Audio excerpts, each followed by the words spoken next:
بسم اللہ الرحمن الرحیم۔ صحیح بخاری شریف۔ ہم سے عبداللہ بن یوسف نے بیان کیا، ان سے لیث نے، ان سے سعید بن ابی سعید نے، وہ ابو شریح سے روایت کرتے ہیں کہ انہوں نے عمرو بن سعید ولی مدینہ سے، جب وہ مکہ میں ابن زبیر سے لڑنے کے لیے فوجیں بھیج رہے تھے، کہا کہ اے امیر، مجھے آپ اجازت دیں تو میں وہ حدیث آپ سے بیان کر دوں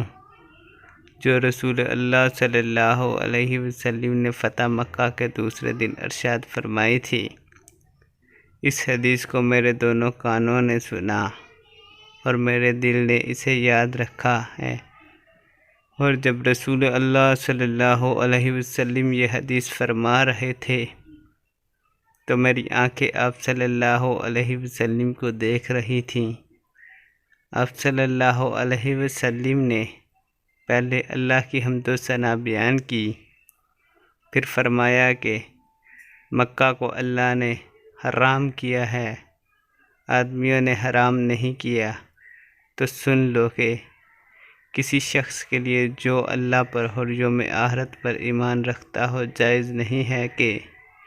مکہ میں خون ریزی کرے یا اس کا کوئی پیر کاٹے،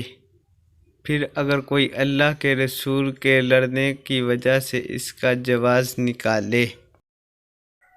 تو اس سے کہہ دو، اللہ نے اپنے رسول صلی اللہ علیہ وسلم کے لیے اجازت دی تھی، تمہارے لیے نہیں دی، اور مجھے بھی دن کے کچھ لمحوں کے لیے اجازت ملی تھی، آج اس کی حرمت لوٹ آئی ہے جیسی کل تھی،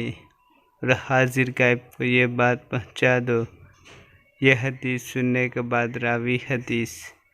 ابو شریح سے پوچھا گیا کہ آپ کی یہ بات سن کر عمرو نے کیا جواب دیا؟ کہا یوں کہ اے ابو شریح، حدیث کو میں تم سے زیادہ جانتا ہوں، مگر حرم مکہ